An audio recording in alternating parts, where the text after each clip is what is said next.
चौथे दिन की सुबह क्रॉली ने भारतीय गेंदबाजों की हालत खराब कर दी और अपनी टीम को जीत के बेहद करीब पहुंचा दिया था। लेकिन फिर स्पिन गेंदबाजी के बादशाह रविचंद्रन अश्विन ने अक्षर पटेल के साथ मिलकर अपनी फिरकी का ऐसा माया जाल बुना कि कुछ ही ओवरों के अंदर पूरे मैच का रुख पलटते हुए इंग्लैंड को अपने सामने नतमस्तक होने पर मजबूर कर दिया। तो आखिर कैसे भारत की कातिलाना गेंदबाजी के सामने चौथे दिन ही अंग्रेजों ने टेके घुटने, कैसे टीम इंडिया ने इस दूसरे टेस्ट मैच को अपने नाम कर सभी इंग्लिश फैंस की आंखों में आंसू ला दिए, किस खिलाड़ी ने खेला गेंदबाजी में अपना पंजा, कौन बना मैन ऑफ द मैच, इस रोंगटे खड़े कर देने वाले इंडिया इंग्लैंड के दूसरे टेस्ट मैच की पूरी हाईलाइट तो हम आपको दिखाएंगे ही। लेकिन उससे पहले आपको क्या लगता है कि अश्विन, अक्षर और बुमराह में कौन है सबसे बेहतरीन गेंदबाज? नीचे कमेंट करके जरूर बताइएगा। दोस्तों, इंडिया और इंग्लैंड के बीच दूसरे टेस्ट का रोमांच चौथे दिन जा चुका था, जहां पहली पारी में टीम इंडिया ने जायसवाल की आतिशी दोहरे शतक की बदौलत 396 रन बनाए, तो जवाब में बुमराह के 6 विकेटों की बदौलत इंग्लैंड को केवल 253 रनों पर समेट दिया। तीसरी पारी में जब टीम इंडिया उतरी तो इस बार शुभमन गिल का बल्ला गरजा, उन्होंने एक तूफानी शतक ठोका। टीम इंडिया ने तीसरी पारी में कुल 398 रनों की लीड अंग्रेजों पर बनाकर उन्हें 399 रनों का लक्ष्य सौंपा। तीसरे दिन का खेल खत्म होने तक इंग्लैंड के धाकड़ बल्लेबाजों ने 14 ओवर खेलकर अपनी टीम को 67 रनों तक पहुंचा दिया था, जहां जैक क्रॉली 50 गेंद पर 29 रन बनाकर नाबाद थे, तो रेहान अहमद 9 रन बनाकर उनका बखूबी साथ निभा रहे थे। टेस्ट क्रिकेट में उन्होंने बेसबॉल का अंदाज दिखाते हुए अपनी जीत के इरादे तो साफ तौर पर जाहिर कर दिए थे। चौथे दिन की सुबह एक बार फिर ये दोनों खिलाड़ी अपनी टीम की जीत की तरफ अग्रसर करने के इरादे से उतर चुके थे। दूसरी तरफ खड़ी थी कप्तान रोहित की पलटन, जिन्हें जल्द से जल्द 9 विकेट चाहिए थे। पहले ही ओवर में रोहित ने अपने ब्रह्मास्त्र बुमराह को गेंदबाजी सौंप दी। आते ही उन्होंने अपनी आग उगलती हुई गेंदबाजी से पहला ओवर मिडल निकाल दिया। हालांकि सबसे बुरी खबर तो ये थी कि टीम इंडिया की शुरुआत में कोई भी सफलता हासिल नहीं हो पाई।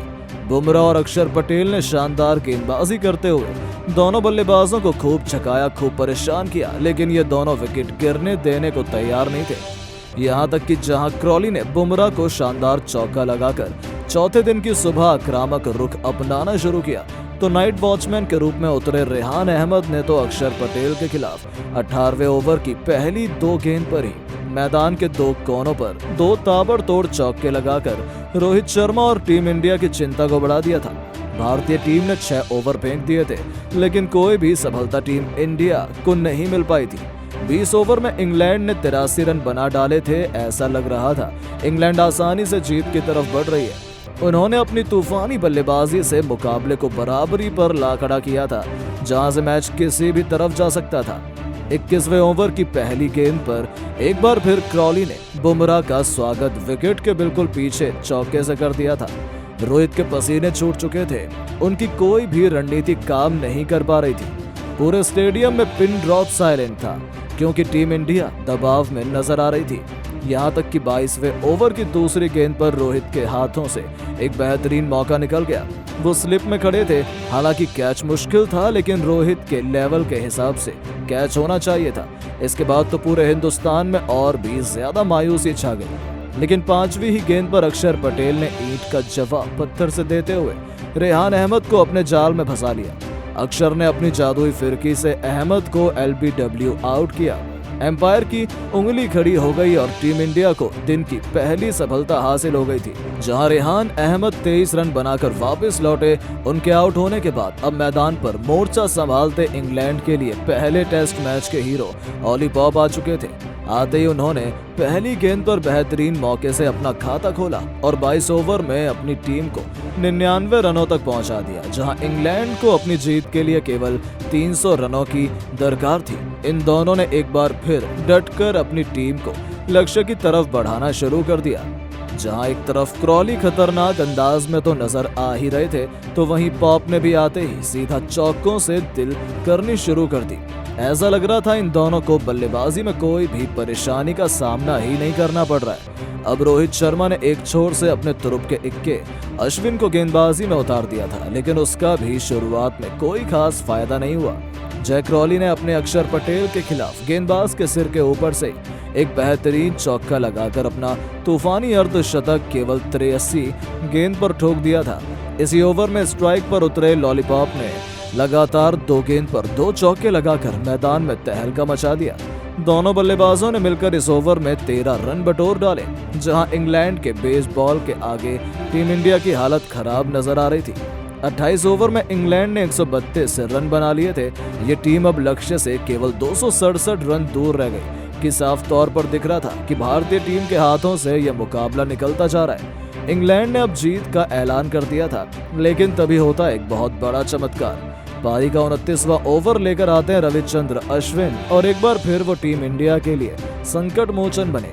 अपने दूसरी गेंद पर अश्विन ने अपने फिरकी का ऐसा मायाजाल बुना जिसके सामने पॉप अपने घुटने टेक गए। ये गेंदबाज कुछ समझ पाता उससे पहले गेंद ने पॉप के बल्ले का बाहरी किनारा ले लिया, और स्लिप में खड़े कप्तान रोहित शर्मा ने कोई गलती नहीं की। उन्होंने एक आसान सा कैच लपका और टीम इंडिया को एक सबसे बड़ी सफलता हासिल हो गई थी। जहां अश्विन ने लॉलीपॉप को अपने जाल में फंसाया, ये बल्लेबाज 21 गेंद पर 5 चौके की बदौलत 23 रन बनाकर वापस लौटा, और टीम इंडिया ने 132 खेल रही इंग्लैंड को तीसरा झटका दिया। उनके आउट होने के बाद अब मैदान में बल्लेबाजी करने जरूर आ चुके थे। दोस्तों, इंग्लैंड ने 30 ओवरों में 3 विकेट के नुकसान के साथ 149 रन बना लिए। उनको जीत के लिए 250 रनों की जरूरत थी, लेकिन भारत की कातिलाना गेंदबाजी के सामने इंग्लैंड की पारी तो उसके बाद मानो लुढ़कने ही लगी थी। इंग्लैंड का चौथा विकेट जल्द गिरा। जो रूट आउट होकर पवेलियन लौटे, उन्हें रविचंद्रन अश्विन ने पवेलियन का रास्ता दिखाया। दूसरी तरफ इंग्लैंड के लिए जैक क्रॉली अच्छी बैटिंग कर रहे थे। बेयरस्टो का साथ निभाने आए थे। दोनों के बीच 40 रनों की साझेदारी हो गई। इंग्लैंड वापसी करने लगी थी, तभी इंग्लैंड को बड़ा झटका लगा। अच्छी बैटिंग कर रहे जैक क्रॉली पवेलियन लौट गए। उन्हें कुलदीप यादव ने चलता किया। क्रॉली ने 132 गेंदों का सामना करते हुए 73 रन बनाए। उनके रूप में इंग्लैंड को 5वां झटका लगा। उनके आउट होने के बाद बेन स्टोक्स बैटिंग करने पहुंचे, लेकिन गरीबी में आटा गीला। स्कोर में एक भी रन नहीं जोड़ा था कि जॉनी बेयरस्टो 36 गेंदों में 26 रन बनाकर आउट हुए। बेयरस्टो को जसप्रीत बुमराह ने पवेलियन का रास्ता दिखाया। वो एलबीडब्ल्यू आउट हुए। उनके विकेट के बाद अब लंच ब्रेक लिया गया। इंग्लैंड ने लंच ब्रेक तक 42.2 ओवरों में 6 विकेट गंवाकर 149 रन बनाए। उनको जीत के लिए 205 रनों की जरूरत थी। लंच ब्रेक के बाद मुकाबले की फिर से शुरुआत हो गई। इंग्लैंड के लिए बेन स्टोक्स और बेन फॉक्स बैटिंग करने मैदान पर पहुंच गए। देखते ही देखते उनकी बल्लेबाजी से इंग्लैंड का दूसरी पारी में स्कोर 200 रनों के पार पहुंच गया।